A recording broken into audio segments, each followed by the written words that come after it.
សួរអ្នកទាំងអស់គ្នាស្វាគមន៍មកកាន់ថ្ងៃថ្មីភាគថ្មីជាមួយនឹងអេពីសូតទី2ជាមួយនឹងកម្មវិធីអ្នកអាចធ្វើបានឬអង់គ្លេសយើងហៅថា You Can Do It ហើយនៅក្នុងសប្តាហ៍នេះផងដែរយើងក៏មានភ្ញៀវកិត្តិយសពិសេសដែលគាត់មានឈ្មោះថាវិរៈ Yes hello បង Hello វិរៈសុខសប្បាយអូនសុខតែគាត់ថាខានជួប post you ខ្លាំងមែនតើអ្នកទាំងអស់គ្នាដឹងថ្ងៃខ្ញុំជួបគ្នាលើកចុងក្រោយបំផុតកាលពី73ឆ្នាំមុនហើយដល់ពេលឥឡូវយើងរវល់រៀងខ្លួនក៏មាន experience ថ្មីត្រូវជួបគ្នាមានរឿងទៅត្រូវនិយាយគ្នាច្រើនមានរឿងទៅនិយាយគ្នាច្រើនតែអត់ទេមិនយូរឆ្នាំទេតែពិតជួប last ក្រោយគេហ្នឹងការ concert អត់កញ្ញា solo concert របស់បងកញ្ញានៅកំពង់ចាមតែពេលហ្នឹងយើងទៅធ្វើការហ្នឹងដល់ពេលអញ្ចឹងអត់សូវបាននិយាយគ្នាច្រើនអត់ហ្មងអញ្ចឹងថាតំដើមតំចុងឆ្នាំនេះទេដែលយើងជួបគ្នាតែថា officer អង្គុយនិយាយគ្នាបានយូរហ្មង73ឆ្នាំហើយអត់តែបាននិយាយគ្នាអញ្ចឹងវិរៈសូមជួយណែនាំខ្លួនបន្ថែមម្ដងទៀតទៅដើម្បីឲ្យទស្សនិកជនយើងបានស្គាល់វិរៈបន្ថែមអូខេសួស្តីបងប្អូនទាំងអស់គ្នាដែលទស្សនា channel របស់បងប៉ង់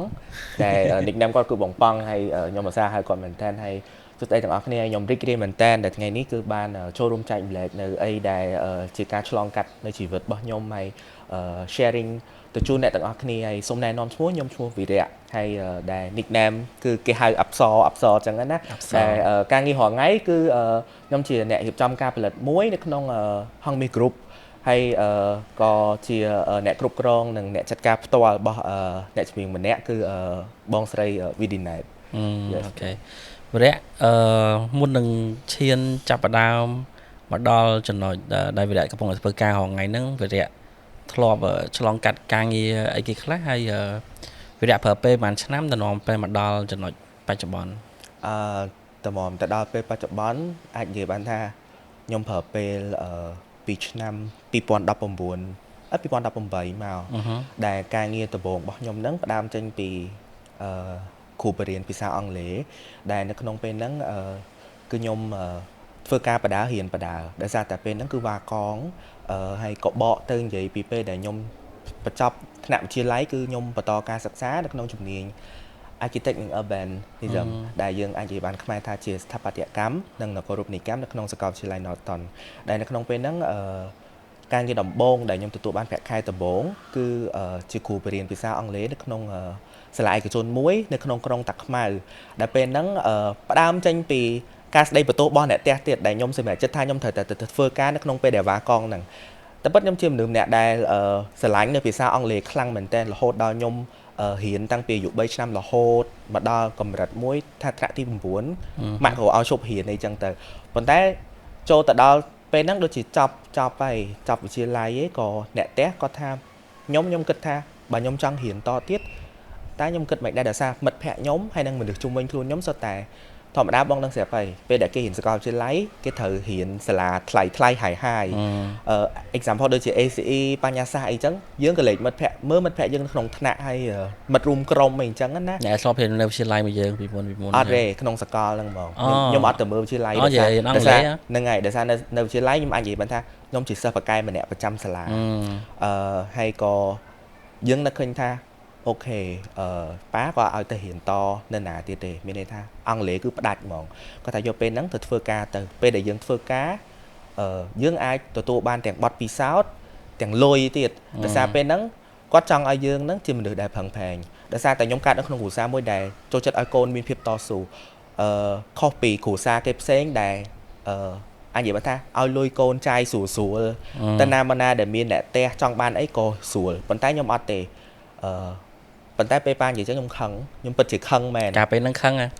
តែពេលហ្នឹងខឹងប៉ុន្តែនៅពេលដែលខ្ញុំបកទៅគិតវិញខ្ញុំថាអូខេឥឡូវខ្ញុំខឹងខ្ញុំទៅធ្វើការខ្ញុំសម្រេចចិត្តថាខ្ញុំទៅធ្វើការទោះបីជា short term ក៏ដោយដឹងស្រាប់ហើយថារៀន architect គឺអត់មានពេលទេខ្ញុំក៏សម្រេចចិត្តថាខ្ញុំទៅដាក់ពាក្យនៅសាលាឯកជនមួយរហូតដល់សម្ភារភ្លាមគឺជាប់ភ្លាមហ្មងដោយសារ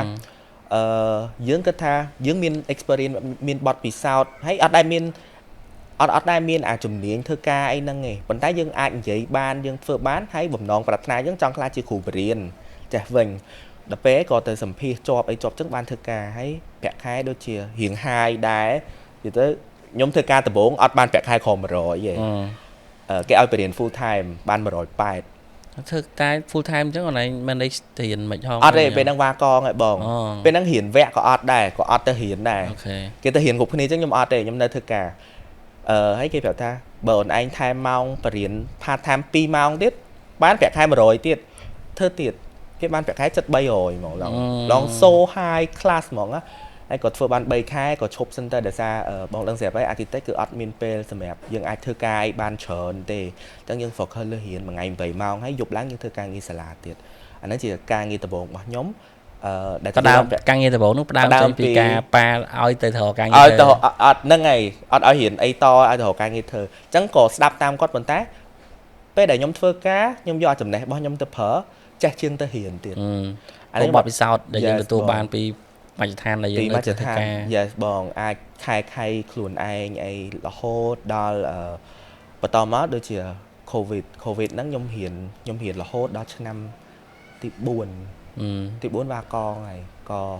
នឹកថាអូយបើនៅផ្ទះក៏អត់អីធ្វើដែរហើយនឹកថាគេរៀនអនឡាញដែរដល់អញ្ចឹងក៏នឹកតែចង់ធ្វើការហើយខ្ញុំ expression ខ្លួនឯងមួយហើយតែងតែលើកទឹកចិត្តខ្លួនឯងហ្នឹងគ្រួសារសំខាន់លុយក៏សំខាន់ប៉ុន្តែបទពិសោធន៍ហើយអីដែលខ្ញុំស្រឡាញ់រត់តែសំខាន់ជាងអីទាំងអស់ខ្ញុំផ្ដើមពីគេសង្វាតណាគេទៅរៀន architect គេទៅ intern គេទៅអីគេទៅចុះ star នៅការដ្ឋាននៅអីខ្ញុំអត់ទេខ្ញុំនឹកថាបើអញទៅដូចមិនទៅណាមួយខ្លាចយើងធ្វើអត់កើតប៉ុន្តែយើងចេះទេយើងមិនមែនរៀនអត់ចេះទេយើងរៀនចេះយើងរៀនបកកែហើយក៏មិនថាបកកែខ្លាំងដែរគាត់ថាយើងធ្វើបាននឹកថាបងដឹងមិនទេខ្ញុំឃើញផ្លាក hiring របស់Menza តែកាលនោះក៏អរគុណដល់លោកតកែ Menza ដែរដែលយើងធ្លាប់ធ្វើការមួយគ្នានៅហ្នឹងណាខ្ញុំអត់ដឹងថាខ្ញុំទៅដាក់ content creator ហ្នឹងការងារហ្នឹងស្អីទេគេធွာងហ្មងហើយនិយាយ HR លឺមកពួក HR នៅលើកុំមិត្តភ័ក្ដិយើងដែរអត់ដឹងទេគេចេះតែឆ្ងល់គាត់ទៅដាក់ពាក្យដល់ពេលទៅដាក់ពាក្យសម្ភាសហ្នឹងជាប់ទៀតជាប់ហ្នឹងក៏ចាប់ដើមធ្វើពេលដែលខ្ញុំធ្វើការបើខ្ញុំដឹងថាការងារហ្នឹងជាការងារអីហើយវាជាការងារដែលយើងចាប់ដើមស្រឡាញ់ក៏ចាប់ដើមធ្វើការពីមួយថ្ងៃទៅមួយថ្ងៃខ្ញុំចេះច្រើនប៉ុន្តែអ្នកទាំងអស់គ្នាដឹងថាមកចេះទៅពេលដែលយើងធ្វើការខុសជំនាញពាក្យដែលយើងទទួលបានពីមជ្ឈដ្ឋានជុំវិញគឺអត់សូវល្អជាពិសេសគឺគ្រួសារដូចគ្នាតែក៏ខ្ញុំអត់លើកទឹកចិត្តឲ្យទាំងអស់គ្នាធ្វើការខុសជំនាញដែរគាត់ថាស្រឡាញ់អីធ្វើហ្នឹងមានន័យថាដូចកំពុងតែរៀនស្ថាបត្យកម្មសុកហើយឲ្យបែរជាធ្វើការ content creator វិញវាខុសវាអញ្ចឹងវាឆ្ងាយគាត់ថាអីដែលយើងស្រឡាញ់យើងអត់បានរៀនទេហើយយើងក៏ទៅធ្វើ content creator ហ្នឹងប៉ុន្តែខ្ញុំចេះបានច្រើនមែនតើនៅក្នុងរយៈពេល2ឆ្នាំនៅ Menza អ្នកទាំងអស់គ្នាដឹងហើយ Menza គឺជាហាងលក់សម្លៀកបំពាក់មិនបានខ្ញុំចូលធ្វើបានដោយសារ favorite skill របស់ខ្ញុំគឺស្រឡាញ់ខាងថតទាំង video ទាំង image ហើយអីដែលខ្ញុំស្រឡាញ់បំផុតគឺ fashion ខ្ញុំអាចធ្វើបានខ្ញុំ communicate ផ្សេងជាមួយនឹង influencer ដែលគាត់ត្រូវ promote ពីថ្ងៃទៅថ្ងៃយើងកាន់តែចេះយើងកាន់តែស្រាវជ្រាវរកអីថ្មីការងារតាម season មួយហើយខ្ញុំរៀនបដាខ្ញុំធ្វើការងារសាលាបដាហើយខ្ញុំ thesis បដាដូចគ្នាតែពេលហ្នឹងអនឡាញរកឃើញភាពលំបាកនៅក្នុងនឹងអំឡុងពេលដែលយើងរៀនបដាហើយព្រោះ content creator ដោយអនឡាញដឹងហើយគឺយើង creativity ខ្លាំងមែនតើអញ្ចឹងភាពលំបាកបងអនឡាញអំឡុងពេលដែលយើងរៀនផងនេះព្រោះអ្វីដែលយើងរៀនហ្នឹងក៏វាមិនស្រួលដែរស្ថាបត្យកម្មគឺពិបាកដែរអញ្ចឹងអនឡាញរកឃើញផលលំបាកឬក៏ចំណុចអវិជ្ជមានណាមួយដែលវាធ្វើឲ្យ affect ទាំង both side ទាំងសងខាងទាំងការងារហងទាំងសាលាហងយើងទី1គឺកម្លាំងចិត្តទី2គឺទំនួលខុសត្រូវទី3គឺជីវភាពដែលខ្ញុំតែងតែប្រកាន់ខ្ជាប់ដល់ឥឡូវមិនថាការងារទូចឬការងារធំហើយគ្រប់យ៉ាងដែលខ្ញុំធ្វើគឺខ្ញុំយកបេះដូងមកធ្វើអ្នកទាំងអស់គ្នាត្រូវចាំថាឲ្យតែអ្នកទាំងអស់មានកម្លាំងចិត្តមិនថាពីអ្នកណាឯងអ្នកទាំងអស់គ្នានឹងធ្វើវាដោយជោគជ័យហើយដោយរលូនដោយគ្មានឧបសគ្គខ្ញុំចាំបានថាពេលដែលខ្ញុំពិបាកបំផុតគឺពេលដែលខ្ញុំហ៊ានសាកលវិទ្យាល័យឆ្នាំចុងក្រោយហ្នឹងហ្មងបកទៅបន្តិចគេធ្វើប្លង់មួយការងារសាលាគេតែមួយទេគ្រប់គ្នាស្រែកពិបាក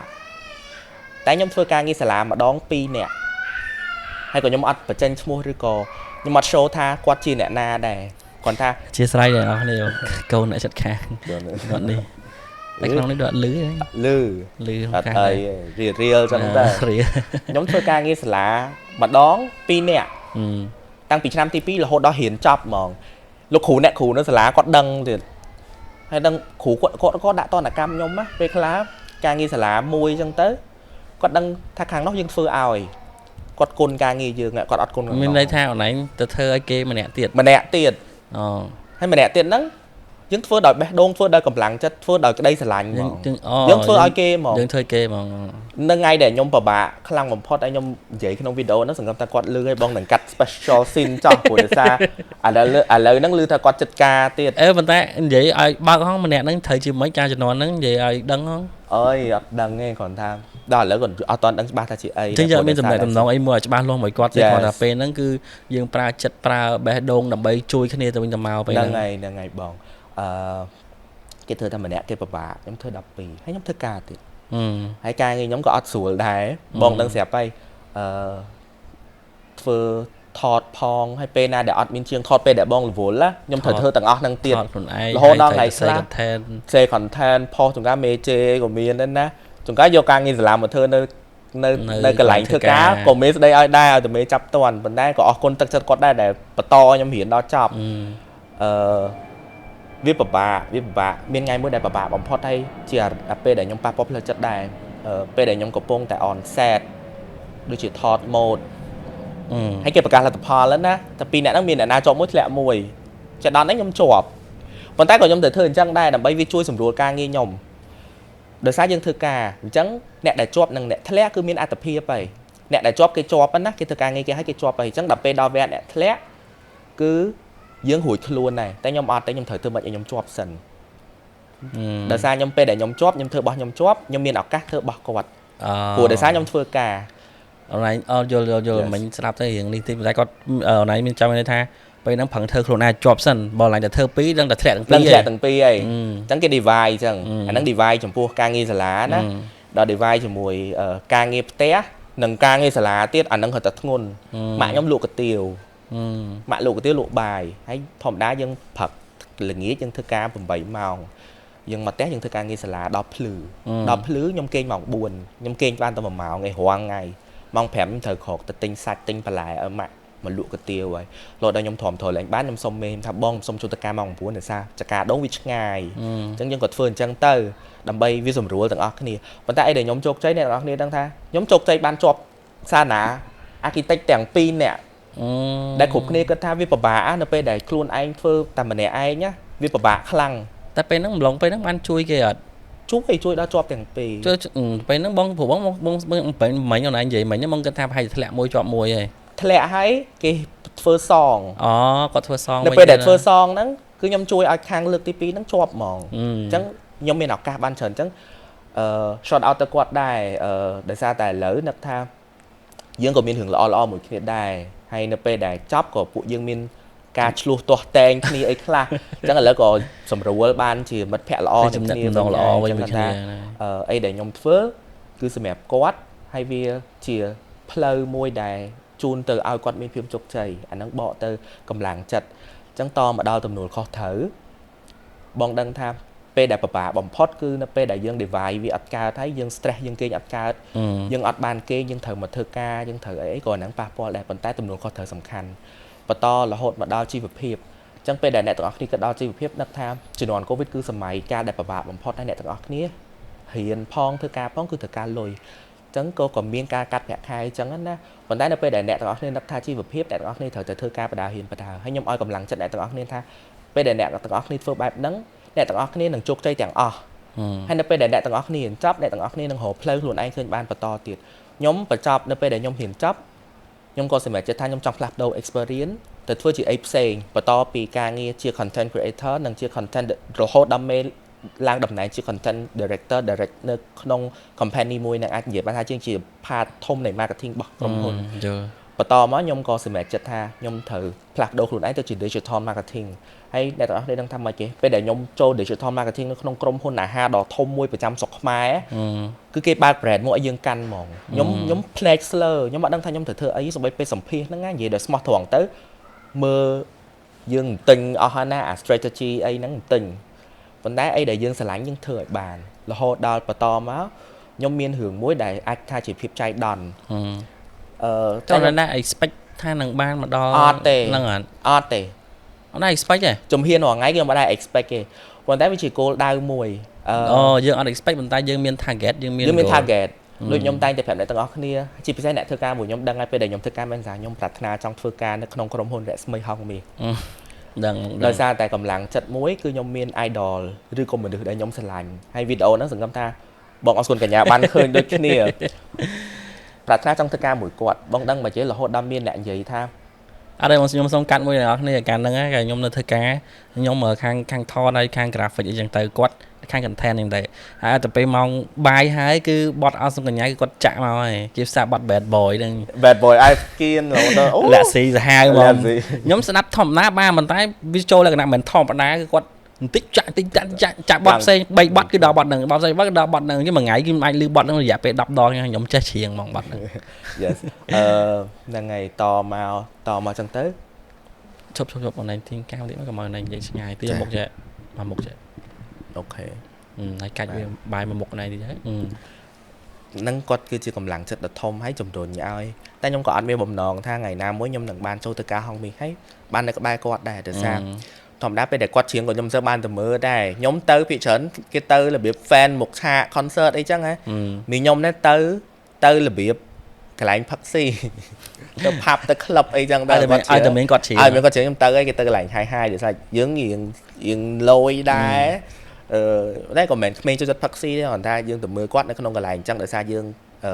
អារម្មណ៍យើងវាចូលចិត្តទៅអញ្ចឹងកម្លាំងចិត្តដ៏ធំបំផុតហើយជាភាពចៃដន្យមួយដែលពេលហ្នឹងខ្ញុំជា digital marketing ធម្មតាយើងត្រូវរក production ដើម្បីធ្វើ team ថតហើយពេលហ្នឹងពួកខ្ញុំរៀបចំ plan ថត TVC មួយខ្ញុំក៏ឃើញ unique production គាត់រើ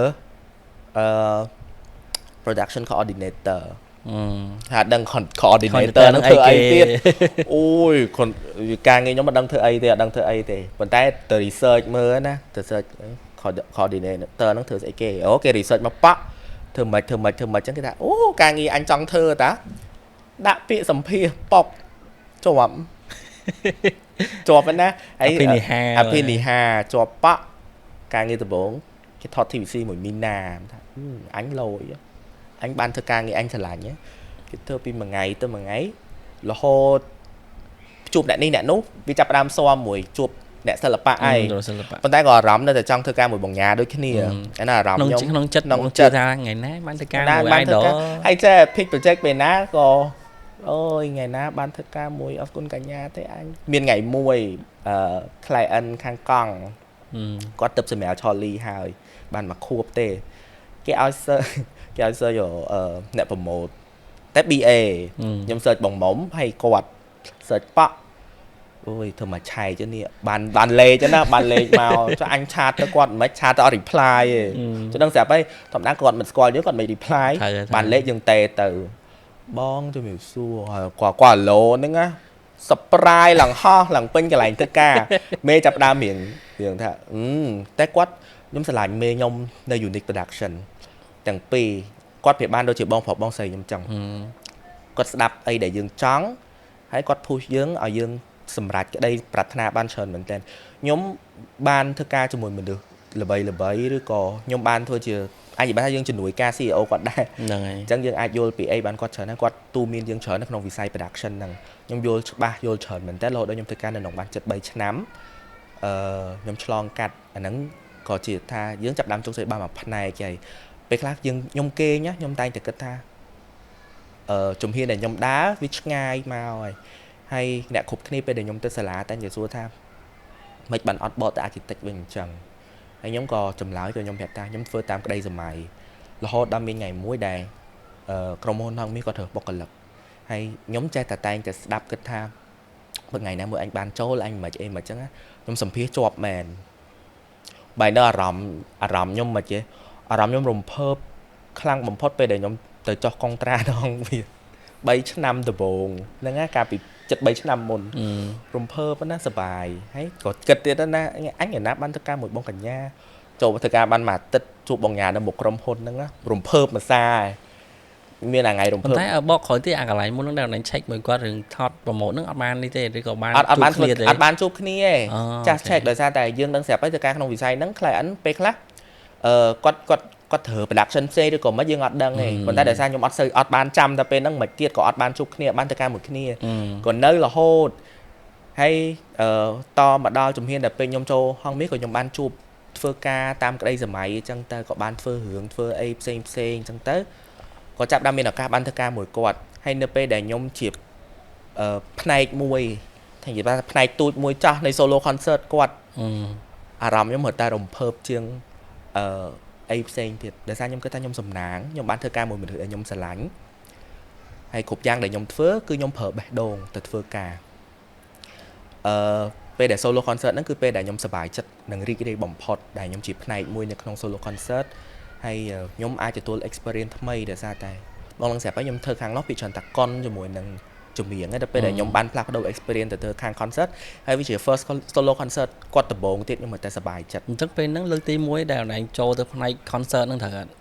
ហ្នឹងហើយអត់ដែរបានមាន experience ពីមុនអត់ទេបើពីមុនធ្វើការមួយគាត់មុន concert ហ្នឹងក៏ធ្វើជាចម្រៀងជាអីរបស់គាត់ដែរអញ្ចឹងក៏រំភើបព្រួយក្រល់អស់ហើយតែអីដែលរំភើបបំផុតគឺជាផ្នែកមួយនៃ concert គាត់ទាំង3ប៉ុន្តែម្លងពេលដែលធ្វើ concert ហ្នឹងអនឯងrespond ទៅលើគេខ្លះដែរម្លងពេលការ solo concert របស់គាត់ហ្នឹងច្រើនដែរច្រើនណាtake care គាត់នៅក្បែរគាត់តាំងពីថ្ងៃសមតមកប្រាប់ទិញប្រាប់ជួយទៅចែកគ្នាមានការប្រជុំនិយាយដំណើរការកម្មវិធីអីផ្សេងអីចឹងទៅរហូតដល់ទៅបាត់ដំបងយើងទំនួលខុសត្រូវទៀតដែរដោយសារយើងទៅខេត្តអញ្ចឹងយើងត្រូវគ្រប់គ្រងទាំងបាយទាំងទឹកទាំងញ៉ាំទាំងគេងរបស់ពួកគាត់ក៏ដូចជាបុគ្គលិកផ្សេងក្រុមការងារផ្សេងតែក៏ពួកយើងធ្វើបានជោគជ័យហើយណាមួយយើងមានធីមច្រើនដែលជួយខ្នះខ្នែងឲ្យពួកគាត់សិតតែធ្វើការដោយបេះដូងបងមើលទៅការងារដែលណែធ្វើបច្ចុប្បន្នហើយនៅ unique នៅអីហ្នឹងបងគិតថាវាអត់ខុសគ្នាពីការងារដំបូងដែលណែធ្វើនៅមែនសាមិនការងារដំបូងការងារទី2ព្រោះការនៅមែនសាហ្នឹងណែការងារហ្នឹងគឺណែធ្វើ content creator ទៅសេ content ហៅតួ check តួតាក់តងតួរៀបចំថតក៏ដូចជាមើលទីតាំងថតមិនបងឃើញថាការងារហ្នឹងវាដូចគ្នាទាំងអស់ប៉ុន្តែសម្រាប់អនឡាញយល់ឃើញថាប្រភេទការងារដូចគ្នាទំនួលខុសត្រូវដូចគ្នាតែកន្លែងដែលយើងធ្វើមកហ្នឹងតែអនឡាញទទួលបានបទពិសោធន៍ផ្សេងគ្នាដែរអត់ពីកន្លែងទាំង3ជាធម្មតានៅពេលដែលគិតពីបទពិសោធន៍គឺវាពិតជាខុសគ្នាទាំងទី1ខ្ញុំអាចនិយាយបានថាទាំងវ័យទាំងការគិតទាំងមជ្ឈដ្ឋានការងារខ្ញុំនិយាយពីវ័យពេលដែលការងារទី2និងការងារឥឡូវគឺវាខុសគ្នាដោយសារតែវ័យយើងឥឡូវការគិតក៏រៀងច្រើនជាងមុនទំនួលខុសត្រូវច្រើនជាងមុនអញ្ចឹងពេលដែលវ័យក្មេងការសម្រេចចិត្តបែបផ្សេងទៅឥឡូវក៏ការសម្រេចចិត្តបែបផ្សេងទៅទី2តកតងមួយដំណោះស្រាយគ្រប់ការងារទាំងអស់ពេលដែលជួបបញ្ហាទៅមានដំណោះស្រាយហើយក៏ខ្ញុំអាចនិយាយបានថាអត់អាចមានការងារណាដែលអត់មានដំណោះស្រាយនឹងបញ្ហាគ្រប់ការងារគ្រប់បញ្ហាគឺតែត្រូវតែមានដំណោះស្រាយសូម្បីតែយើងដើរទៅយកឡាននៅកន្លែងយើងចតឡានណាក៏មានបញ្ហាដែរអញ្ចឹងយើងត្រូវមានដំណោះស្រាយរហូតទី3គឺការដែលយើងនៅក្នុងមជ្ឈដ្ឋានការងារនៅក្នុងក្រុមហ៊ុននៅកន្លែងធ្វើការវាបែបបត់ខុសគ្នាអញ្ចឹងយើងជួបមនុស្សផ្សេងគ្នាការធ្វើការក៏វាខុសគ្នាតាមនឹងដែរប៉ុន្តែ experience ជីវិតនិងបទពិសោធន៍នៃការធ្វើការគឺយើងទទួលបានដោយភាពទំនួលខុសត្រូវនិងការដែលយើងយកចិត្តទុកដាក់ជាពិសេសដូចខ្ញុំនិយាយទៅដែរថាឲ្យតែយកបេះដូងមកធ្វើគ្រប់យ៉ាងតែងតែមានដំណោះស្រាយនិងភាពរីករាយនៅក្នុងការធ្វើអាហ្នឹងខ្ញុំលើកទឹកចិត្តឲ្យអ្នកទាំងអស់គ្នាអាចនិយាយថាខ្ញុំមិនទាន់មាន experience អីច្រើនពេកទេប៉ុន្តែ share ថាពេលដែលអ្នកទាំងអស់គ្នាធ្វើអីដែលយកបេះដូងមកធ្វើមិនថាគ្រប់សកម្មភាពរាល់ថ្ងៃការប្រស័យតាក់ទងមួយអ្នកផ្ទះមជ្ឈដ្ឋានការងារការធ្វើការសំខាន់គឺយកអាហ្នឹងមកធ្វើនៅពេលដែលយកបេះដូងមកធ្វើគឺអត់ហត់ទេបងហ្នឹងហើយនឹងកម្លាំងចិត្តទាំងអស់គ្នាត្រូវឲ្យកម្លាំងចិត្តខ្លួនឯងនៅពេលដែលអ្នកទាំងអស់គ្នាមានកម្លាំងចិត្តពីខ្លួនឯងហើយវាអត់ស្មើនឹងការផ្ដល់កម្លាំងចិត្តពីអ្នកដទៃទេពេលដែលមានពីខ្លួនឯងគឺធំជាងអ្នកដទៃរាប់ពាន់រាប់លានដង yes បងឃើញក្តីសម័យបងថាជាក្តីសម័យមួយចុះតាំងពីអូនជា fan បងកញ្ញាតោះមកតែមានក្តីសម័យថាពេលណាបានធ្វើការមួយគាត់ហើយអូនដាក់គោលដៅខ្លួនឯងថានឹងដងគោលដៅនឹងហើយមិនយើងនិយាយថាក្នុងកំឡុងពេល đỏ clay mũi cho dương mạch vậy tha về về như một cái đỏ clay mũi cho cái này ban sầm mạch đây bà thana bà này còn này ban thưa ca một con còn này ban đây chật con vì khó hạ rõm bị p là dương chỉ fan tay là đáp cho miệng hay tới control p con perform yes ខុសគ្នាខ្លាំងអារម្មណ៍ពេលដែលនៅក្បែរគាត់ឥឡូវចង់ថា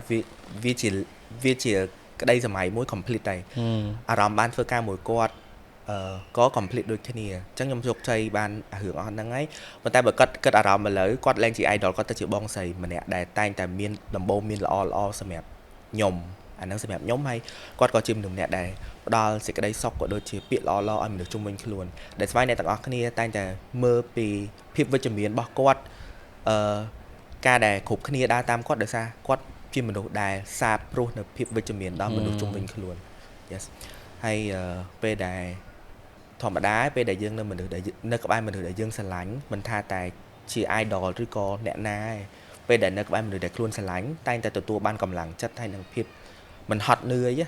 គេថាមិនហត់នឿយបកទៅការងារខ្ញុំមួយទៀតដែលរហងៃជាអ្នកគ្រប់គ្រងរបស់កញ្ញាវីណែតពីដំបូងខ្ញុំស្រឡាញ់គាត់មានតែពីអ្នកគាត់ខ្ញុំស្រឡាញ់ស្មើគ្នាតែណែតដោយសារតែយើងរៀងនៅក្បែរគាត់ច្រើនដោយសារគាត់មិនសូវរវល់លើអង្គការចេះវិញអញ្ចឹងសារជួបគាត់នៅសាឡនអីរហូតដល់ថ្ងៃមួយដែលគាត់ឲ្យខ្ញុំធ្វើជា manager គាត់សប្បាយចិត្តណាស់ដឹងសប្បាយចិត្តដោយសារអីមិនបានខ្ញុំត្រូវឲ្យខ្លួនឯងមានជំហានដល់ថ្នាក់ហ្នឹង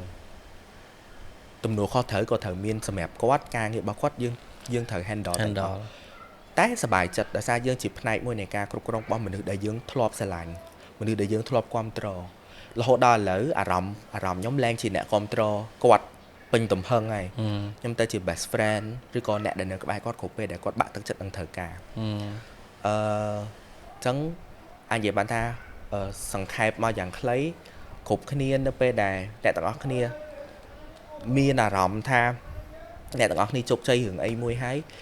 អ្នកទាំងអស់គ្នាត្រូវគិតថា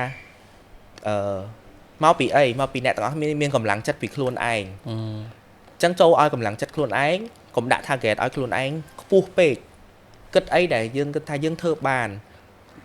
មិនថារយៈពេលខ្លីឬវែងទេយើងនឹងធ្វើបានអីដែលយើងចង់បានហើយមួយទៀតខ្ញុំចង់ឲ្យអ្នកទាំងអស់គ្នាកុំសូវ focus លើថវិកាពេក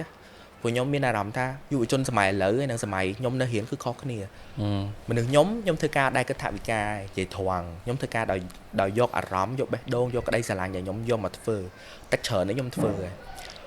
មួយវិញទៀតនៅពេលដែលយើង focus លើថវិកាអារម្មណ៍អ្នកទាំងអស់គ្នានឹងអត់ដូចនៅពេលដែលអ្នកទាំងអស់គ្នាយកបេះដូងមកធ្វើដូចទាំងអស់គ្នាដែលចាំថានៅពេលដែលយើងគិតទៅរឿងលុយនៅពេលដែលឧទាហរណ៍យើង expect ថាការងារនេះអញធ្វើទៅបាន 1000 ណាអារម្មណ៍អ្នកទាំងអស់គ្នាធ្វើតែ2ទេតែ8ទៀតគិតលុយអត់ធ្វើពេញទីឲ្យគេប៉ុន្តែក៏មិនលើកទឹកចិត្តឲ្យអ្នកទាំងអស់គ្នាថាកុំធ្វើការ free ពេកដែរគ្រាន់ថាត្រូវធ្វើអីក៏ដោយគិតពីមុខមាត់កិត្តិយសហើយនឹងជំហានដែលខ្លួនឯងដើរតទៅមុខទៀតអានេះចាត់ការចែកម្លែកពីខ្ញុំមិនដឹងថាវាខុសត្រូវសម្រាប់អ្នកទាំងអស់គ្នាតែនេះបទពិសោធន៍របស់យើងផ្ទាល់របស់ខ្ញុំហើយខ្ញុំក៏អត់គិតថាខ្ញុំជោគជ័យឬក៏ទៅមុខទៀតខ្ញុំមានរឿងអីដែរគ្រាន់ថាបច្ចុប្បន្នខ្ញុំអាច complete target ដែរដែលខ្ញុំធ្លាប់គិតធ្លាប់សម័យដូចគ្នាអាហ្នឹងហើយជាមូលហេតុដែលយើងដាក់ឈ្មោះកម្មវិធីថាអ្នកអាចធ្វើបានហើយរយៈធ្វើបានមកជំហានដែលពីបញ្ចប់ការសិក្សាទាំងបញ្ចប់ការសិក្សាទាំងបានទទួលធ្វើការងារដែលខ្លួនឯងស្រឡាញ់ចុះពាក់ព័ន្ធមួយរឿងស្នេហាវិញជោគជ័យនៅខ្ញុំអាចនិយាយបានថាខ្ញុំជាមនុស្សដែលខ្ញុំតាក់បានខ្ញុំមិនដឹងថាម៉េចទេមករយៈក្រោយហ្នឹងខ្ញុំតែងតែគិតឬក៏ដល់វ័យមួយដែលត្រូវគិតខ្ញុំមិនដឹងទេដោយសារបច្ចុប្បន្នយើងក៏វាចង់30អាយុចង់30ដែរអ្នកផ្ទះក៏ត្រូវការគ្រួសារត្រូវការអាចនិយាយបានថាគាត់វិជីវិតដល់វ័យរៀបការដូចបងអញ្ចឹងបងដល់វ័យរៀបការបងមានខ្លួនស្រឡាញ់អីវាជ្រែតែពេលយើងជ្រែយើងគិតថាអូយអញកើអីអញ្ចឹងណាប៉ុន្តែគាត់ថាខ្ញុំអត់ជោគជ័យរឿងហ្នឹងមួយខ្ញុំអត់ជោគជ័យហ្មងបទពិសោធន៍ដែលយើងទទួលបានពីមិនយើងមិនថាពូពេលហ្នឹងអត់តមាន relationship អីមួយគាត់ម្លងពេលយើងរៀនហ្នឹងឯងបទតែអូនឯងទទួលបានបទពិសោធន៍ព្រោះអារម្មណ៍ពេលហ្នឹងយើងប្រើអារម្មណ៍ស្រឡាញ់ហើយគ្រាន់តែយើងអត់មានជាតំណែងតំណងអីមួយច្បាស់ការជាមួយគ្នាតែបទពិសោធន៍ដែលអូនឯងទទួលបានម្លងពេលហ្នឹងមកអូនឯងទទួលបានបទពិសោធន៍ដូចគេខ្លះកាត់បងបន្តិចតែពិតចង់ show ប្រាប់បងដែរថាខ្ញុំមានមនុស្ស2នាក់ដែលខ្ញុំស្រឡាញ់អូពេលរៀនហ្នឹងមែនអត់ទេនៅរៀនផ្សេងឥឡូវផ្សេងមួយទៀតហ្នឹងឯងគាត់ថាពីមុនខ្ញុំកាត់ចិត្តបានដែរឥឡូវហ្នឹងប៉ុន្តែ experience នៅពេលដែលខ្ញុំ នៅហ៊ានអីគ្រប់យ៉ាងផ្ដើមចេញពីការស្អប់ខ្ញុំអត់ចូលចិត្តគាត់ទេរហូតដល់បងដឹងមកជាក្នុងថ្នាក់គេបោះបង់គាត់ចោលទាំងអស់ចាចូលចិត្តបណ្ដោយគេអត់ចូលចិត្តទេដោយសារធម្មតាចរិតជាមនុស្សដែលពេញលក្ខណៈគាត់រៀងឆាវឆាវហើយយើងក៏នឹកថាតែពិតហើយគាត់ចូលក្រុមក៏មិនមែនដោយសារតែយើងស្រឡាញ់គាត់អីដែរនឹកថាយើងចង់ផ្សារភ្ជាប់មិត្តភាពអីផ្សេងអញ្ចឹងទៅអារម្មណ៍អីដែលខ្ញុំស្រឡាញ់ពេលដែលនៅក្បែរគ្នាគឺធ្វើឲ្យខ្ញុំមានក្តីសុខអាហ្នឹងអញនិយាយថាអារម្មណ៍ពេលដែលក្មេងបងហើយតមកខ្ញុំតែងតែប្រាប់ខ្លួនឯងថាខ្ញុំស្រឡាញ់ណាគេម្នាក់ខ្ញុំត្រូវឲ្យម្នាក់ហ្នឹងទទួលបានភាពជោគជ័យនិងអីដែលគាត់ពិបាកខ្ញុំនៅក្បែរគាត់ខ្ញុំអត់ដឹងថាវាជាទង្វើដែលល្អឬអត់សម្រាប់អ្នកដែលស្រឡាញ់គេម្នាក់ឯងអញ្ចឹងទេ one side ព្រោះខ្ញុំគិតថា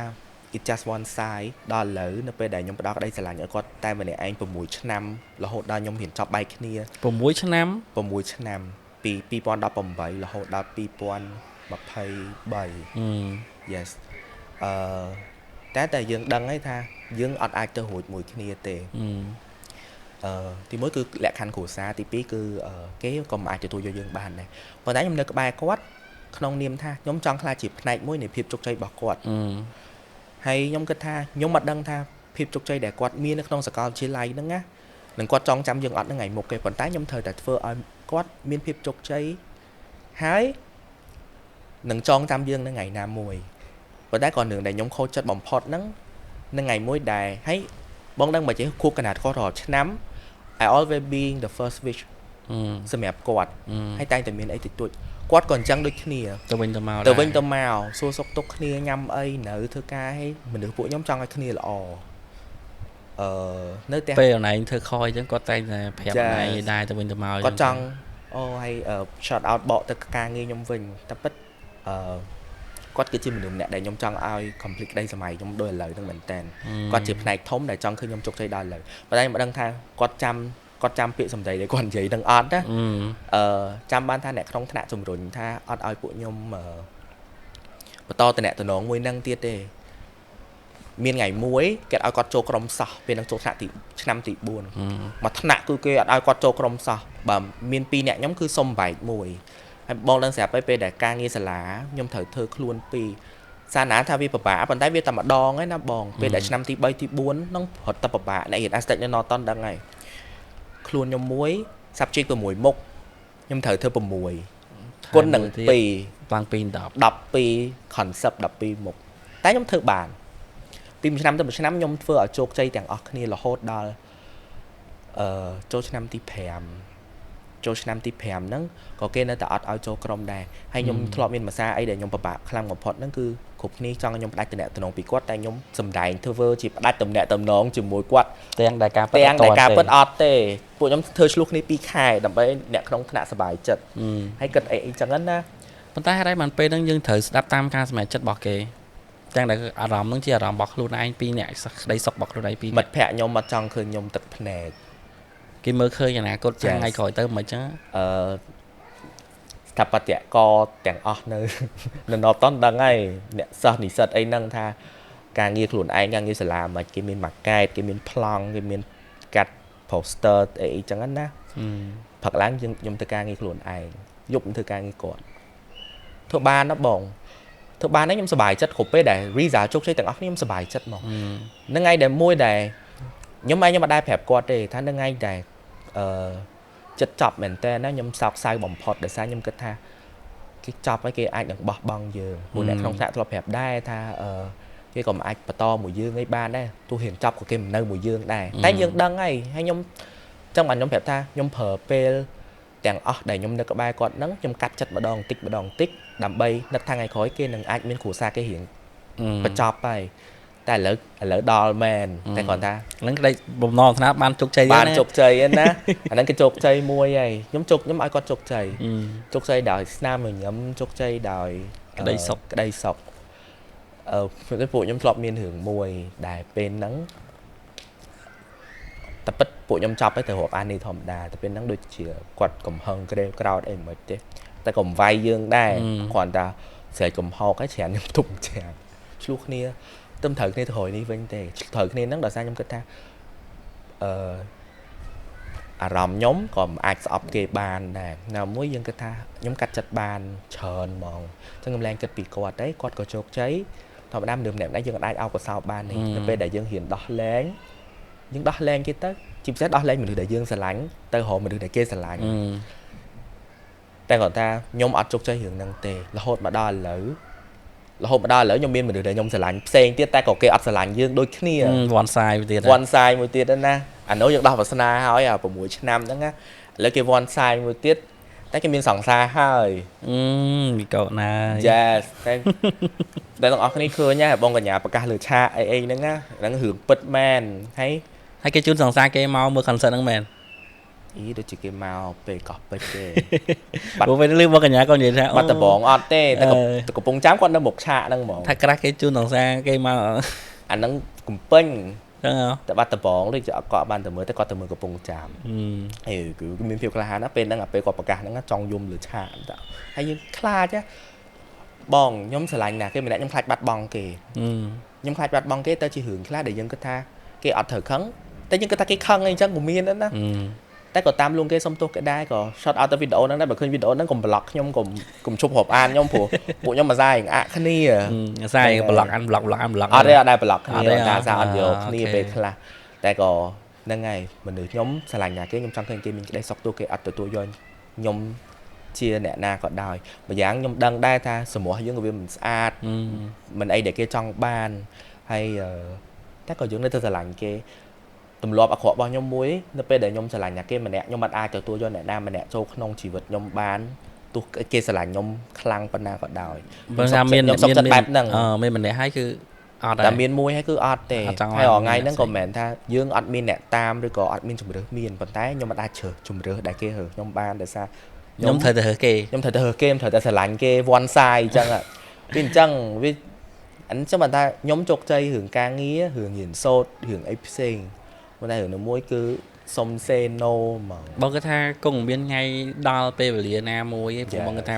វាអាចនឹង take time ព្រោះឥឡូវព្រោះធម្មតារឿងខ្លះពេលខ្លះយើងជោគជ័យការងារស្នេហាការងារការសិក្សាគ្រួសារអញ្ចឹងទៅប៉ុន្តែដល់ពេលរឿងស្នេហាគឺអត់មួយឯងព្រោះអ្នកខ្លះគាត់អត់ជោគជ័យរឿងស្នេហ៍អត់ជោគជ័យរឿងការងារទេប៉ុន្តែស្នេហាគ្រួសារគាត់ល្អជោគជ័យវិញអញ្ចឹងវាផ្ទុយវាអាចថាទាំងអស់ជីវិតមិនអាច perfect បានមិនអាច perfect បានពេលដែលយើងប្រាថ្នាជីវិត perfect វាអត់ចេះតស៊ូអាហ្នឹងអីដែលខ្ញុំប្រាប់ខ្លួនឯងព្រោះថ្ងៃbeside នឹងរឿងស្នេហានឹងរឿងការងារនឹងផ្សេងរឿងដែលត្រូវគិតជាងគេគឺគ្រួសារជីវភាពគ្រួសារហ្នឹងគឺសំខាន់ខ្លាំងបំផុតបកមកចំណុចគ្រួសារហ្នឹងបងចង់សួរមិនដែរមុនអូននិយាយហ្នឹងដោយសារតែអូនបាននិយាយហើយតាំងពីស្នេហាការងារការសិក្សាគឺអូនបាននិយាយហើយយើងពីដំបូងមកក៏អូនបានប្រាប់ដែរថាដោយសារតែការធ្វើការហ្នឹងដោយសារតែប៉ាអ្នកជំរុញឬក៏ប៉ាបខំឲ្យរកការងារធ្វើដើម្បីម្លងពេលវ៉ាកងនេះកុំឲ្យមានអីទៅនេះគឺបងចង់សួរពាក់ព័ន្ធមួយរឿងគ្រួសារបន្តិចតើបើទទួលបានការបដៅឬក៏ការទុកដាក់ពីគ្រួសាររបៀបម៉េចឬក៏គាត់តែងតែប្រាប់បងឯងមិនទៅធ្វើបងឯងមានក្តីសម័យក៏ដូចជាផ្លូវចិត្តសុខភាពផ្លូវចិត្តយើងហ្នឹងល្អនៅក្នុងការធ្វើការអញនិយាយថាខ្ញុំកើតនៅក្នុងគ្រួសារមួយដែលជីវភាពមិនសូវល្អដែរបើថាមានហ្មងអត់ទេបើថាគ្រាន់អីហូបហ្មងក៏អត់ដែរមធ្យមគាត់ថាកម្លាំងចិត្តពីម៉ាក់ប៉ាពួកគាត់ជំនឿម្នាក់ដែរអត់ដែរបដៅខ្ញុំច្រើននេះពួកពីក្មេងមកក៏មិនសូវបដៅខ្ញុំអីច្រើនពេកដែរប៉ុន្តែម៉ាក់យាយបដៅរហូតដល់ពេលអត់ពីម៉ាក់យាយទៅក៏មានម៉ាក់មានប៉ាអញ្ចឹងណាប៉ុន្តែម៉ាក់ប៉ាខ្ញុំគាត់ចិញ្ចឹមកូននៅក្នុងបែបជាចូលចិត្តឲ្យកូនតស៊ូហ្នឹងហើយដកបងប្អូនខ្ញុំចាញ់ដោយសារបងប្អូនខ្ញុំវាក្មេងៗអញ្ចឹងខ្ញុំធំតែឯងខ្ញុំត្រូវរ៉ាប់រងជាខ្ញុំមិនមែនបន្ទុកអ្នកផ្ទះទេចង់ថាជាបង្គោលគ្រួសារជាមួយប៉ាដោយសារនៅផ្ទះគឺរកតែ2នាក់ឯងយើងមានម៉ាក់យើងមានបងប្អូនហើយតាមពិតផ្ទះណាក៏មានបញ្ហាដែរអាចនិយាយបានថាគ្រប់យ៉ាង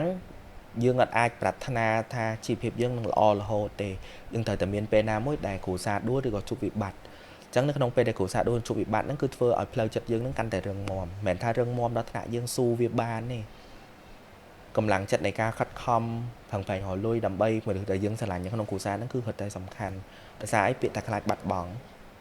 យើងអាចទុនតូ ខ្ញុំមិនអាចទុនតូបានទេ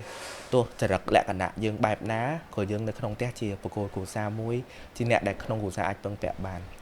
ហើយខ្ញុំតែងតែប្រាប់ខ្លួនឯងថាខ្ញុំនឹងធ្វើជាមនុស្សម្នាក់ហើយខ្ញុំតែងតែធ្វើរៀងរាល់ថ្ងៃម៉ាក់ប៉ាចង់ញ៉ាំអីប្អូនចង់ញ៉ាំអីខ្ញុំត្រូវតែមានលុយទិញឲ្យគាត់ចង់បានខ្ញុំមានឲ្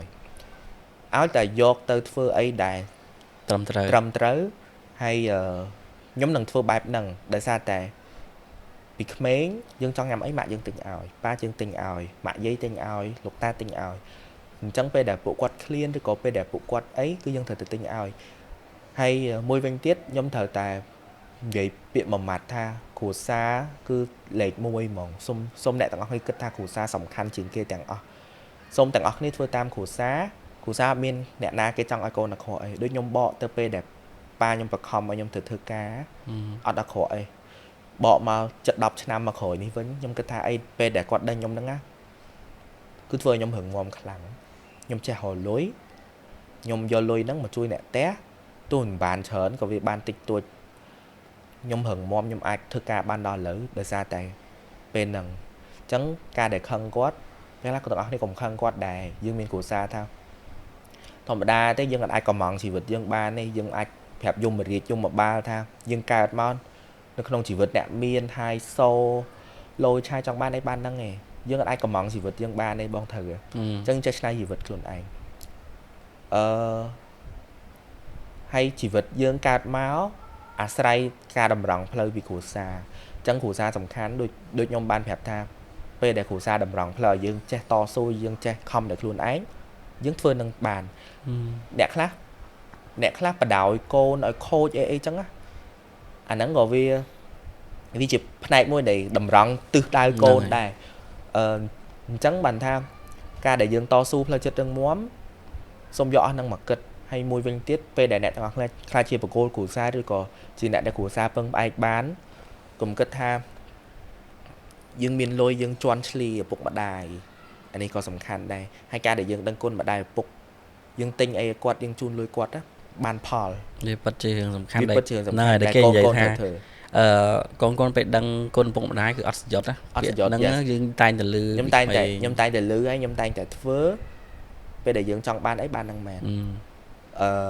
ឧទាហរណ៍មួយចាស់ដូចខ្ញុំដឹងថាទាំងអស់គ្នាដែលមើលក្នុង podcast ហ្នឹងអញ្ចឹងអត់ទេជូនលុយគាត់20ស្អែកឡើងយើងបាន100អីមកវិញអញ្ចឹងណាហ្នឹងបែបហ្នឹងមែនវាបែបហ្នឹងមែនអញ្ចឹងលើកទឹកចិត្តឲ្យទាំងអស់គ្នាគោរពដឹងគុណអ្នកនៅក្នុងផ្ទះ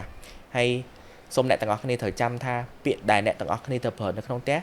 ក្រៅខុសពីការងារនិងការរៀនសូត្រអ្នកទាំងអស់គ្នាត្រូវចាំថាខ្លាចបាត់បង់ម៉ាក់ប៉ាអត់តន់ឈឺអ្នកទាំងអស់គ្នាអត់តន់ដឹងថាវាពិបាកមកជេនៅពេលដែលអ្នកទាំងអស់គ្នាមានម្ដាយឪពុកឈឺមួយទៀតអាហ្នឹងបានត្រូវគិតតើយើងជួបអារម្មណ៍ហ្នឹងពេលដែលយើងដល់វ័យប៉ុណ្ណេះខ្ញុំនិយាយថាគិតអ្នកដែលអាយុក្រោម30ចុះអញ្ចឹងមានន័យថាវ័យក្រោម30ហើយយើងកំពុងតែពងពេញទទួលបន្ទុកការងារកំពុងមានស្នេហាឬកំពុងសិក្សាក៏ដោយអ្នកខ្លះពងពេញសប្បាយក៏ដោយប៉ុន្តែហើយអ្នកកុំភ្លេចជាមួយនឹងអ្នកផ្ទះដូចខ្ញុំអត់ពងពេញសប្បាយទេអំឡុងពេលម៉ាក់ខ្ញុំឈឺហ្នឹងគឺខ្ញុំពងពេញរលុយហើយយើងចាយពេលវេលាច្រើនដើម្បីព្យាបាលគាត់អីចឹងណាយើងពេលហ្នឹងគឺយើងត្រឡប់ឲ្យទាំងអស់ហ្មងការងារឬក៏អីផ្សេងទៀតយើងដើម្បីយើងយកពេលមើលថែគាត់ព្រោះពេលហ្នឹងម៉ាក់បងឈឺជំងឺសាហាវអញ្ចឹងយើងត្រូវការពេលវេលាមើលថែគាត់ឲ្យបានច្រើនមែនតើហើយដល់ពេលហ្នឹងបាទយើងគាត់ថាលុយចង់មានលុយ$1 លានក៏ទិញសុខភាពមកអត់បានដែរយើងមានលុយក៏យើងធ្វើអត់បានដែរសំខាន់ពេលហ្នឹងហើយដែលយើងត្រូវការនៅក្បែរគាត់ឲ្យបានច្រើនព្រោះកម្លាំងចិត្តនឹងមិនតែសំបីតែគាត់ជាមនុស្សចាស់គាត់ត្រូវការកម្លាំងចិត្តដែរពីណាពីកូនពីប្តីពីមជ្ឈដ្ឋានក្រុមវិញខ្លួនពីបងប្អូនអីទាំងអស់គ្នាទៅមិត្តភក្តិអីដូចគ្នាអញ្ចឹងពេលហ្នឹងគឺត្រូវដែលយើងត្រូវចំណាយពេលនៅមួយពួកគាត់ហ្មងហើយអញ្ចឹងមិនថាតន់ពួកគាត់បងអ្នកទាំងអស់នេះជា audience ដែលកំពុងតែស្ដាប់ហ្នឹងតើមានន័យថាពីខ្ញុំទៅណាតន់ពួកគាត់គាត់ឈឺអត់តន់អីយើងព្យាយាមនៅក្បែរគាត់ឲ្យបានច្រើនអញ្ចឹងទៅកុំដាំដល់ពេលឈឺយើងមើលឃើញថាពេលឈឺនេះយើងនៅក្បែរគាត់មិនហ្នឹងហើយអញ្ចឹងថ្ងៃប្រឹងអស់ផលិតភាពទៅព្រោះចេះខ្ញុំមានបងអូនទូចនៅក្នុងបន្ទុកច្រើនអញ្ចឹងមានន័យថាយើងចាស់ជាងគេហើយយើង យើងម្យ៉ាងពេលដែលយើងជាបងគេបងអស់ហើយយើងជាគំរូមួយដល់បងអូន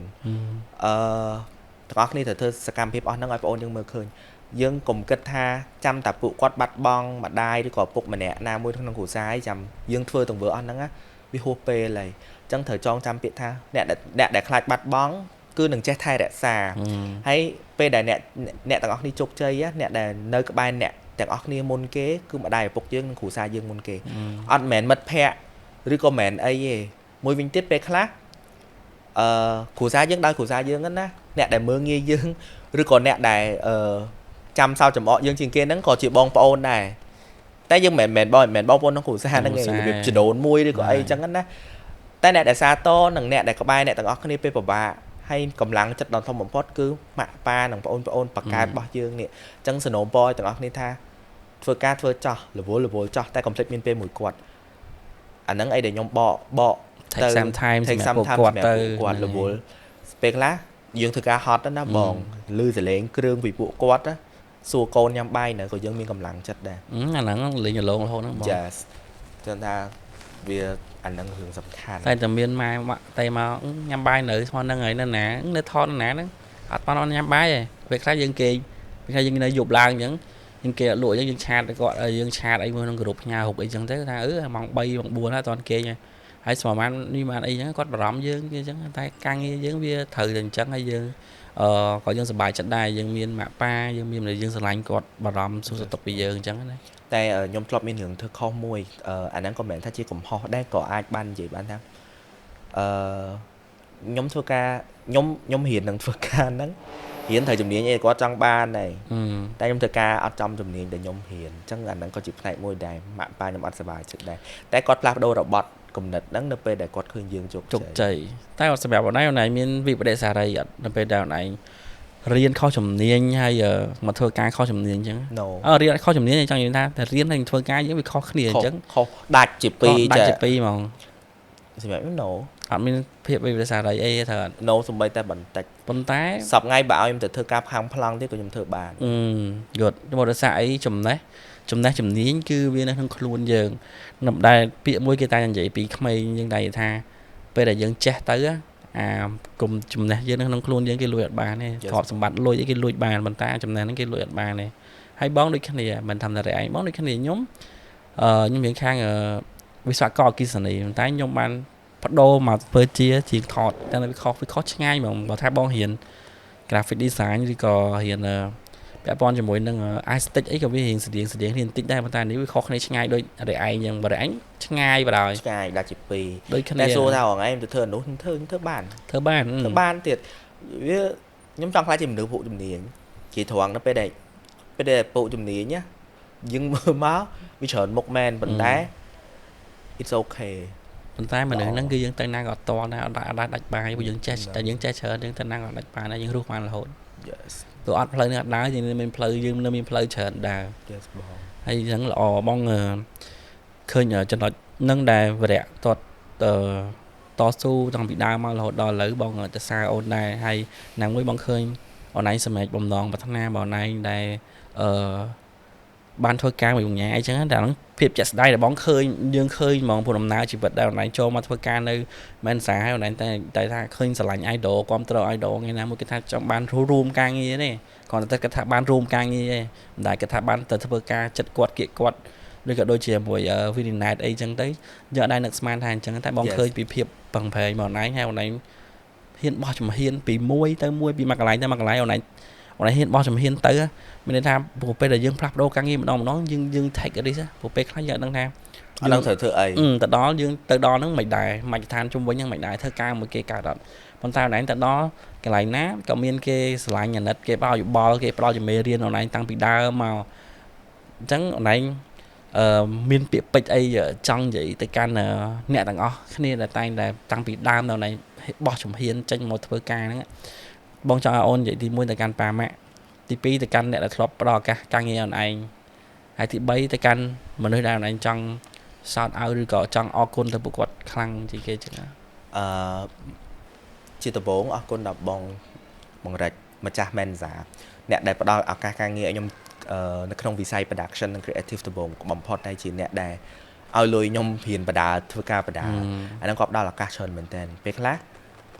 តែពិតមានពេលមួយដែលខ្ញុំខឹងគាត់ខ្លាំងណាហើយខ្ញុំដួលម៉ូតូអត់ចេះកាន់កាមេរ៉ាហើយគាត់ខឹងគាត់ថាឥឡូវបើមិនទៅធ្វើបងមានទៅធ្វើខ្លួនឯងខ្ញុំថាអត់អីខ្ញុំទៅក៏បានដែរកាន់កាមេរ៉ាលើជិះឆ្លងខ្នល់ដួលម៉ូតូអត់ចេះដែរយ៉ាងចឹងខឹងគាត់មិនសាស្អែកឡើងនឹកធ្វើមិនទេអូយអញហើយមិនមកទេស្អែកឡើងយើងទៅថតទៀតតែអត់ខឹងដល់ពេលហ្នឹងខឹងណាតែបើគិតដល់ឥឡូវយើងចេះដោយសារហ្នឹងចេះសំបីតែទៅថតរូបតួឲ្យ edit រូបផុសទៀតដោយសារតែពេលហ្នឹងឯងបានយើងចេះដល់ឥឡូវហ្នឹងដល់តែពេលហ្នឹងចេះដល់ឥឡូវមនុស្សដែលអរគុណបន្តគឺអរគុណដល់ចាំងវាងផលិតកម្ម Unique បងដំហើយនឹងបងស្រីជូនមុនតាពួកគាត់ដូចជាបងប្រុសបងស្រីខ្ញុំចឹងខ្ញុំមិនដឹងថាដល់ឥឡូវគាត់បាត់ខឹងខ្ញុំនៅឬអត់ទេដោយសារពេលដែលខ្ញុំសុំឈប់ធ្វើការហ្នឹងគឺគាត់ខឹងខ្ញុំខ្លាំងមែនតែនដោយសារសុកខ្ញុំឈប់ធ្វើការផ្លាស់ប្ដូរទៅធ្វើការនៅភ្លាមនៅហងមាសប៉ុន្តែគាត់ដឹងថាក្តីសម័យខ្ញុំគឺទៅធ្វើការនៅក្នុងទេប្រាប់គាត់អីចឹងទៅប៉ុន្តែពេលដែលខ្ញុំនៅគាត់បរៀនខ្ញុំច្រើនមែនតែនទីមួយឲ្យខ្ញុំជួប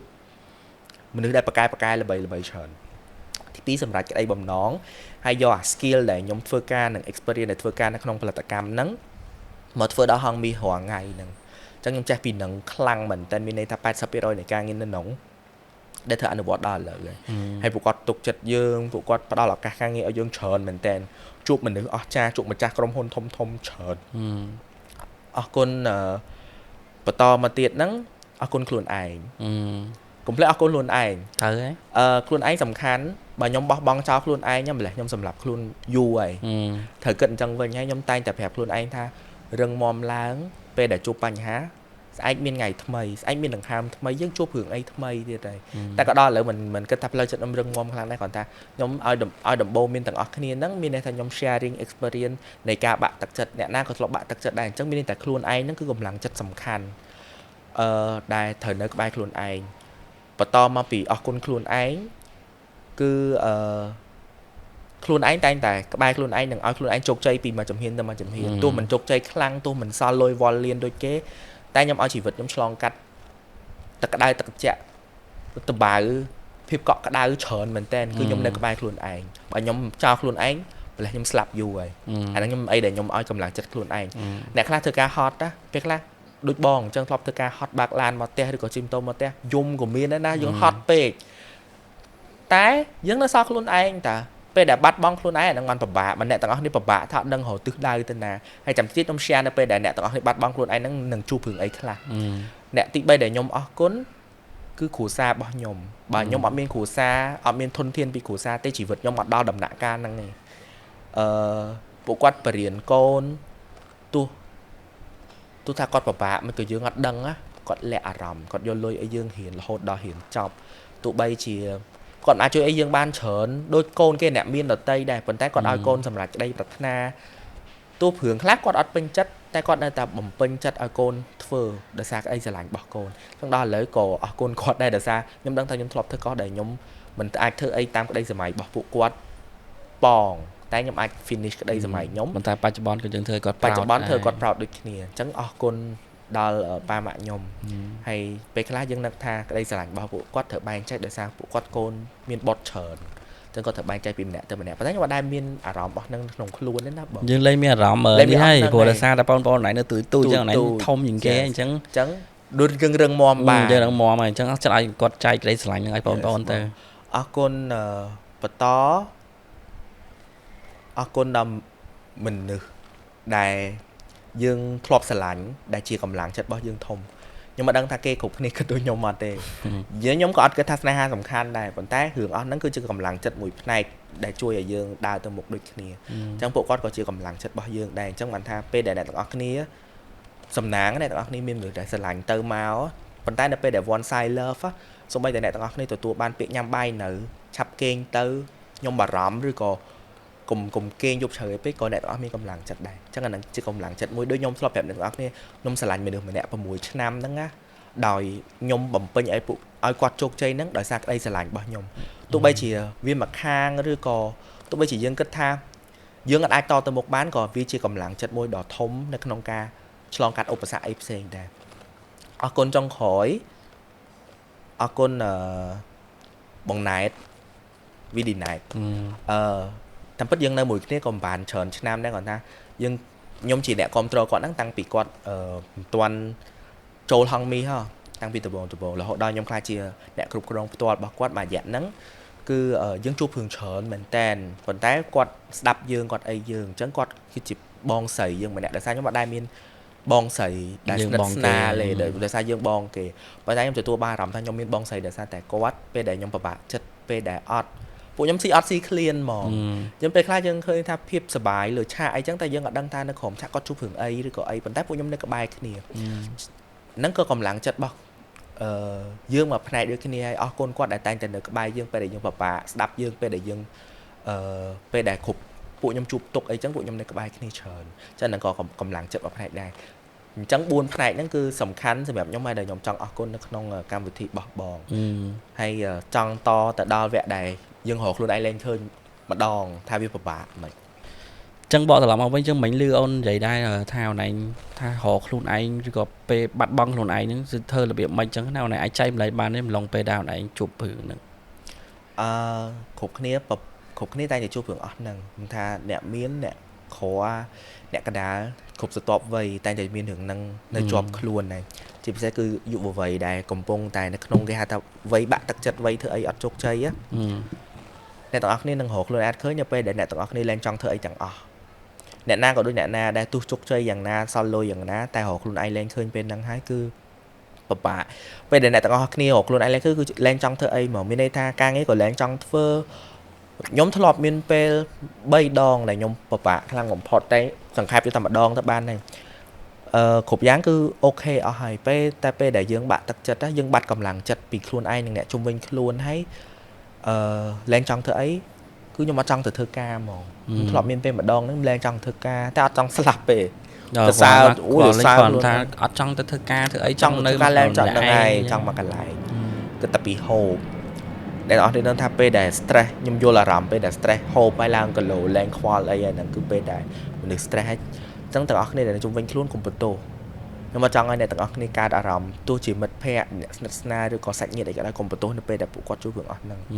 ពេលដែលពួកគាត់បាត់បង់កម្លាំងចិត្តគឺត្រូវការអ្នកទាំងអស់គ្នានឹងខ្លាំងមែនតើហើយបើអ្នកទាំងអស់គ្នាគិតថាអ្នកទាំងអស់គ្នាជាកម្លាំងចិត្តរបស់មនុស្សម្នាក់ហ្នឹងដែលសំខាន់ណាកុំព្យាយាមរុញគាត់ចូលទៅក្នុងរណ្ដៅពួកផ្លេចកន្លែងចំណុចហ្នឹងមកចាប់បានមួយបងគាត់ថាពួកពេលខ្លះយើងមិត្តភក្តិគ្នាប៉ុន្តែយើងឃើញគាត់ឡើងទងន់ខុសហើយឡើងបូលីឡើងដល់យើងទៅបូលីគាត់ថាឥឡូវធាត់មែនហើយសៀតចេះគិតទេចាំមើលយ៉ាងហ្នឹងណាប៉ុន្តែ behind អាហ្នឹងវិញយើងអត់ដឹងថាគេជួបរឿងអីយើងអត់ដឹងថាគេជួបរឿងអីវិញនៅពេលដែលយើងបើអ្នកទាំងអស់គ្នាថាជួបរឿងអីអ្នកទាំងអស់គ្នាកុំតន់និយាយខ្ញុំអត់ចង់លើកទឹកចិត្តឲ្យទាំងអស់គ្នានិយាយទេខ្ញុំធ្លាប់មានមិត្តភ័ក្តិហើយខ្ញុំមិន support ឲ្យមិត្តភ័ក្តិដើរផ្លូវខុសទេប៉ុន្តែនៅពេលដែលអ្នកទាំងអស់គ្នាចង់ខ្លាចជាមនុស្សចំណិតឬក៏ best friend របស់ម្នាក់ហ្នឹងណានិយាយតែមួយម៉ាត់ទៅបានហើយទោះហែងល្អហែងខុសឯងនៅតែជាពួកម៉ាក់អញនឹងនៅក្បែរហែង stay beside ទោះជំរឿសហ្នឹងហែងរើខុសក៏ដោយអាហ្នឹងពាក្យដែលសំខាន់ណាស់ខ្ញុំមិនដឹងថាអ្នកគ្រប់គ្នាយកពាក្យអស់ហ្នឹងជាការដែលធ្វើឲ្យខ្លួនឯងផ្លូវចិត្តសំខាន់អត់ទេប៉ុន្តែហ្នឹងសំខាន់ហ្មងសំខាន់ខ្លាំងអញ្ចឹងពេលដែលគេរកផ្លូវអត់ឃើញគឺពេលហ្នឹងហើយពេលដែលពួកគេរកផ្លូវអត់ឃើញអ្នកនរនេះទៅចាំថាអ្នកនរនេះក៏គង់ទៅជួបព្រឹងអស់ហ្នឹងដែរអញ្ចឹងកុំព្យាយាមឲ្យផ្លូវចិត្តអ្នកណាម្នាក់ដោនដោយសារពាក្យសម្ដីរបស់អ្នកទាំងអស់គ្នាមួយវិញទៀតពេលដែលយើងបូលីរូបសម្រស់គេហ្នឹងអាហ្នឹងក៏សំខាន់ដែរបងអ្នកឯងស្អាតបែបអ្នកឯងទៅគេស្អាតបែបគេយល់ថាគេអត់ស្អាតទេប៉ុន្តែវាជាមិនមែនជាពេលឬក៏ពេលដែលអ្នកទាំងអស់គ្នាទៅនិយាយពីអស់ហ្នឹងវាអត់សមខ្ញុំស្អប់ហ្មងពួកគេមានបានកំណត់យើងកើតមកបែបមិនតែស្អាតបែបមិនតែមិនស្អាតដូចខ្ញុំធ្លាប់និយាយថាយើងកំងជីវិតយើងអត់បានទេតែពិតខ្ញុំចង់ស្អាតដូចអ្នកឯងឬក៏ខ្ញុំចង់ល្អដូចអ្នកឯងចង់មានបានអញ្ចឹងតែមិនធ្វើអត់បានទេដោយសារអីជីវិតខ្ញុំផ្សេងអញ្ចឹង being honest ទៅត្រូវតែមានការលើកទឹកចិត្តដល់មនុស្សជុំវិញខ្លួនកុំហុញទម្លាក់នៅពេលដែលគេបាក់ទឹកចិត្តហើយព្យាយាមថា stay beside សម្រាប់អ្នកដែលបើអ្នកស្រឡាញ់គេពិតប្រាកដឬចង់រាប់អានគេពិតប្រាកដចង់នៅក្បែរគេពិតប្រាកដរឿងដែលសំខាន់គឺលើកទឹកចិត្តគ្នា yes ហើយដូចខ្ញុំធ្លាប់និយាយដដែលថាកម្លាំងចិត្តពីខ្លួនឯងសំខាន់អញ្ចឹងនៅពេលដែលរកខ្លួនឯងឃើញរកខ្លួនឯងមកវិញសួរថាខ្លួនឯងពីមុនធ្លាប់ធ្វើអីថៃបណ្ដាដល់ផ្លូវហ្នឹងថៃបានជោគជ័យបែបហ្នឹងថៃបានបរាជ័យបែបហ្នឹងរកកំហុសរកដំណោះស្រាយខ្លួនឯងអត់មានអ្នកណានៅក្បែរខ្លួនឯងសូម្បីតែម្ដាយរបស់ខ្លួនឯងក៏មិនអាចជួយដោះស្រាយអ្នកឯងបានដែរសំខាន់គឺកម្លាំងចិត្តពីខ្លួនឯងហ្នឹង ដំណោះស្រាយរបស់ខ្លួនឯងហើយពេលដែលជួបបញ្ហាកុំរកអ្នកណាមកជួយអត់មានអ្នកណាជួយក្រៅពីខ្លួនយើងទេពេលដែលសំខាន់គឺពេលដែលរកផ្លូវចិត្តខ្លួនឯងឲ្យល្អមកវិញគឺជាពេលដែលអ្នកទាំងអស់គ្នាអាចដើរទៅមុខបន្តទៀតបានខ្ញុំមិនដឹងថាបច្ចុប្បន្នសិស្សនិស្សិតគាត់ចូលព្រឹងអីខ្លះហើយប៉ុន្តែខ្ញុំមានអារម្មណ៍ថាអ្នកខ្លះគាត់គិតជីវិតគាត់ផុយស្រួយហើយតែប្រកាន់រឹងមាំពាក្យមក clear ថាពេលដែលងាប់ទៅអត់ស្រួលទេខ្ញុំធ្លាប់ម្ដងដែលម៉ាក់ចង់សម្លាប់ខ្លួនណាយកគាត់ទៅស្រោចទឹកលោកថាបើស្លាប់ទៅនឹងកាត់ជាជ្រូកជាអីអញ្ចឹងខ្ញុំគិតអាផ្លូវនឹងវិញទៅអ្នកឯងឥឡូវចង់ជាតិក្រោយចង់ស្អាតឬចង់ខ្លាចជាសត្វអញ្ចឹងយើងគិតធម៌5យកដាក់ក្នុងខ្លួនវិញទៅចឹងថាអាចបាត់ផ្លូវចិត្តអាចប៉ះទង្គិចតែកុំគិតថាចង់ស្លាប់តើហ្នឹងហើយអ្នកទាំងអស់គ្នានេះបទពិសោធន៍យើងបានស្ដាប់បទពិសោធន៍នៃការចែករំលែករបស់វីរៈច្រើននៅក្នុងថ្ងៃនេះគាត់ចែករំលែកច្រើនជាពិសេសថ្ងៃនេះគឺពាក់ព័ន្ធជាមួយនឹងក្តីសម័យហើយនឹងការតស៊ូការបោះជំហានមកគាត់ពីមួយកន្លែងទៅមួយកន្លែងហ្នឹងគឺវា inspire មែនតើខ្ញុំចង់ឲ្យអ្នកទាំងអស់គ្នាទទួលបាននៅបទពិសោធន៍បែបហ្នឹងពីវីរៈដោយសារតែគាត់មាន set goal set target ហើយក្តីសម័យរបស់គាត់អត់ដល់រយៈពេល10ឆ្នាំទេអ្នកទាំងអស់គ្នាគាត់អាចចាប់ផ្ដើមបង្កើតឲ្យវាថាជាការប៉ັດបាននៅក្រោមរយៈពេល10ឆ្នាំហើយវាជាជំហានទី1របស់គាត់ហើយនេះគឺព្រោះគាត់មិនមែនថាប៉ុណ្្នឹងវាគ្រប់គ្រាន់តែគាត់នៅមាន target តទៀតដែលគាត់ត្រូវ set ហើយត្រូវទៅបន្តទៀតអញ្ចឹងគឺការបោះជំហាននៅក្នុងការសម្រេចចិត្តវាពិតជាសំខាន់នៅក្នុងការសម្រេចចិត្តរបស់យើងហើយអញ្ចឹងការធ្វើមួយហ្នឹងគឺយើងត្រូវគិតឲ្យបានមែនតើហើយទី2គឺឱកាសព្រោះវីរៈទទួលបានឱកាសថ្មីមកផ្លែផ្លែហើយគាត់ហ៊ានសម្រេចចិត្តធ្វើវាទាំងដែលវា take risk ហើយយើងមានហានិភ័យនៅក្នុងការធ្វើគឺគាត់ធ្វើហើយព្រោះអីនៅពេលដែលគាត់ធ្វើគឺដូចគាត់និយាយចឹងគឺយើងយកបេះដូងយើងមកធ្វើយើងកុំធ្វើដើម្បីតែលុយដើម្បីតែអីមួយផ្សេងហើយទី2ហ្នឹងគឺកម្លាំងចិត្តដូចអ្នកនរនេះស្ដាប់មកហើយគឺគាត់តែងតែមានកម្លាំងចិត្តជាពិសេសគឺពីកម្លាំងចិត្តខ្លួនឯងតែម្ដងអូខេវីរៈថ្ងៃនេះអរគុណច្រើនមែនតើអូនដែលបានមកចូលរួមចែករំលែកហើយបាននិយាយពីប្រវត្តិក៏ដូចជាបទពិសោធន៍របស់អូនផ្ទាល់ហើយបងពិតជា appreciate មែនតើហើយក៏សរសើរបងអូនដែរសម្រាប់ការដែលបងអូនបានបោះជំហានពីមួយកន្លែងទៅមួយកន្លែងរហូតមកដល់ថ្ងៃនេះហើយជូនពរបងអូនឲ្យជួបតែសេចក្តីសុខសប្បាយហើយជោគជ័យលើការងារបន្ថែមទៀតអញ្ចឹងអេពីសូតទី2នៃរបស់ខ្ញុំមួយវីរៈក្នុងថ្ងៃនេះសូមអរគុណអ្នកនរគ្នាបើសិនជាមានពាក្យពេចន៍តង់ណាមិនសមរម្យសូមខន្តីអភ័យទោសខ្ញុំហើយវីរៈសូមអរគុណសូមជម្រាបលាបាយ